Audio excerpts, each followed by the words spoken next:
Bonjour Bernard Monod. Bonjour. Où en est le Front National dans l'analyse du résultat de l'élection présidentielle? C'est encore un petit peu prématuré. Nous avons une réunion lundi matin pour la préparation des législatives, donc nous allons affiner un petit peu le programme. Mais bon, il y a effectivement des discussions déjà en interne de manière informelle. Je pense qu'on se prépare pour le congrès, le futur congrès. Oui. Au début de la campagne de l'entre-deux tours, Marine Le Pen a été créditée parfois de 41% des intentions de vote. Elle a finalement fait moins de 34%. Que s'est-il passé, selon vous, pour qu'elle perde autant? Je pense que les Français n'étaient pas encore prêts pour nos solutions patriotiques de manière générale, peut-être en particulier l'euro. Je crois que effectivement la communication sur l'euro n'a pas convaincu jusqu'à présent parce que les événements sont pas encore en phase avec ce que l'on proposait. Donc on a eu peut-être raison trop tôt. Alors sur l'euro précisément, puisque vous êtes en charge des questions économiques au Front National, qui a préparé Marine Le Pen sur cette question de monnaie unique, monnaie commune, pour le débat de l'entre-deux tours avec Emmanuel Macron? C'est l'équipe de direction opérationnelle de campagne qui l'a préparée, a priori, je pense. Hein. Mais vous trouvez qu'elle a été bien préparée? Disons que voilà, c'était pas tout à fait clair pour les Français sur cette question de l'euro en particulier. Voilà. Comment se fait-il qu'elle n'ait pas été en mesure d'expliquer plus clairement? C'est parce que c'est pas clair dans son esprit, c'est pas clair dans le projet, ou c'est nous qui n'avons rien compris? Je pense que c'est une question qui est éminemment complexe, qui dépasse le niveau de la France, et que expliquer rapidement et clairement, comment dire aux Français, voilà, c'est peut-être qu'on n'a pas été assez bon dans la communication et l'explication. Voilà. L'idée de la double monnaie, donc on conserve l'euro comme monnaie commune dans l'Union européenne, mais on rétablit le franc comme monnaie nationale en France. Elle est apparue comme une nouveauté juste après le ralliement ou l'alliance avec Nicolas Dupont-Aignan. C'est une lecture erronée des choses de dire ça comme ça? C'est une lecture erronée politiquement et techniquement, en particulier technique, parce qu'il n'y a jamais eu de question de double monnaie. C'est une seule et même monnaie qui a cours légal en France. Ça sera tôt ou tard, hein, parce que c'est ce qui va se produire, le nouveau franc français. Comme au Royaume-Uni, il y a la livre sterling, comme au Danemark, il y a la couronne danoise, et pourtant ils sont dans l'Union européenne. Et au niveau de la zone euro, ce serait un euro monnaie commune, c'est-à-dire qu'on partagerait une monnaie pour le commerce extérieur, pour les échanges transnationaux et au niveau des transferts des États. Voilà. Donc, mais il n'y a jamais eu de double monnaie. Ça, c'est un petit peu complexe à expliquer, mais en tout cas, ça fonctionne puisque d'autres pays le pratiquent. Oui. Mais pour que ça puisse être mis en place, il faut que les autres pays de l'Union européenne acceptent le système. Absolument. C'est pour ça que nous proposions, enfin Marine en particulier propose un sommet européen où il y a une discussion sur ce sujet de fond. Mais il n'y a pas que l'euro, il y a la question de la dette, il y a la question du système bancaire aujourd'hui qui est extrêmement fragile dans toute la zone euro. Donc ces questions-là doivent être posées sur la table et il doit en sortir un consensus général pour sortir de l'ornière, si vous voulez, dans laquelle on est enfermé. Puisque il apparaît que c'est cette question de l'euro et les inquiétudes que cela peut provoquer qui ont peut-être en partie expliqué le résultat décevant de Marine Le Pen, est-ce que la sortie de l'euro pourrait disparaître prochainement du programme du Front National?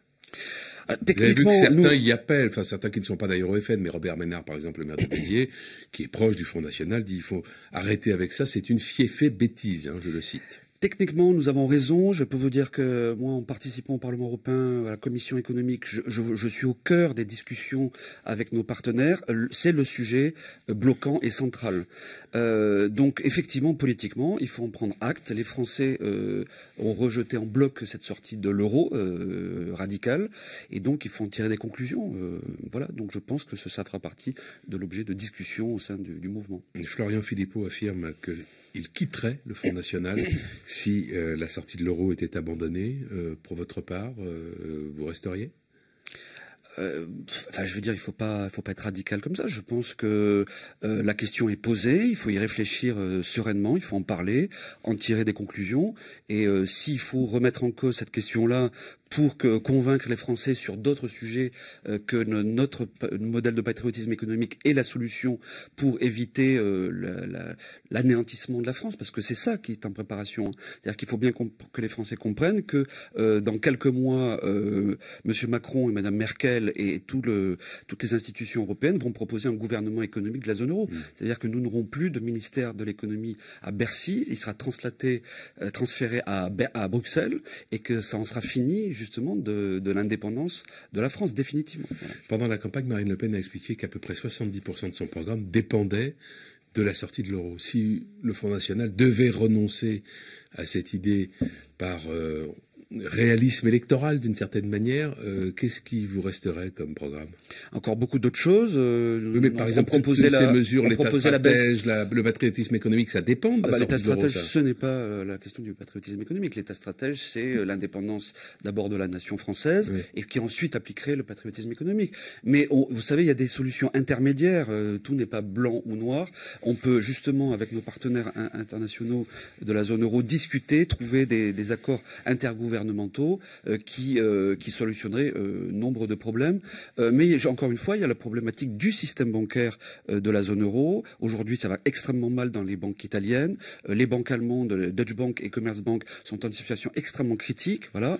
Donc ça va rejaillir tôt ou tard. C'est bien pour ça que c'est cette course en avant avec un gouvernement économique de la zone euro que souhaite Madame Merkel, que souhaite Monsieur Macron.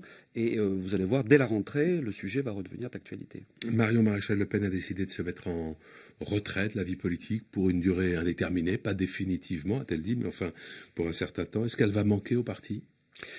Elle va manquer énormément au parti pour son savoir-faire, sa motivation, sa jeunesse notamment, et puis son implication dans son mandat. Si vous voulez, ça l'engage qu'elle. Je pense qu'elle avait besoin de faire un break. Et elle est jeune. Savez-vous si Marine Le Pen sera candidate aux législatives à Hénin-Beaumont ? Je ne sais pas encore. Je crois qu'elle est en pleine réflexion jusqu'à la fin de la semaine. Vous le souhaitez ? Elle se repose. À titre personnel, enfin, ça engage elle et le mouvement, mais à titre personnel, je pense que le combat est à Bruxelles, le champ de bataille est à Bruxelles, car le centre névralgique et de décision est effectivement à Bruxelles et à Francfort. Donc je pense qu'en tant que chef de file français et chef de file du parti européen, Europe des Nations et des Libertés, à mon avis, sa place est plutôt à Bruxelles. Mais ça n'engage que moi. Alors après les législatives, viendra le temps de la transformation en profondeur du Front National, annoncé par Marine Le Pen au soir du deuxième tour. Vers quoi faudra-t-il aller selon vous ?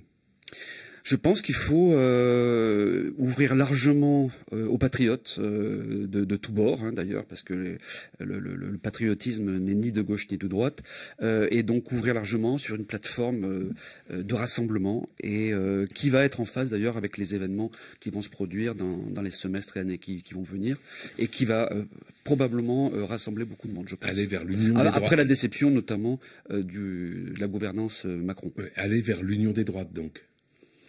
Le rassemblement général des patriotes, voilà, ni gauche ni droite.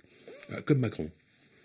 Oui, enfin Macron, c'est quand même du recyclage, c'est un petit peu le radeau de la Méduse quand même en marche. Merci Bernard Monod, bonne journée. Je vous en prie.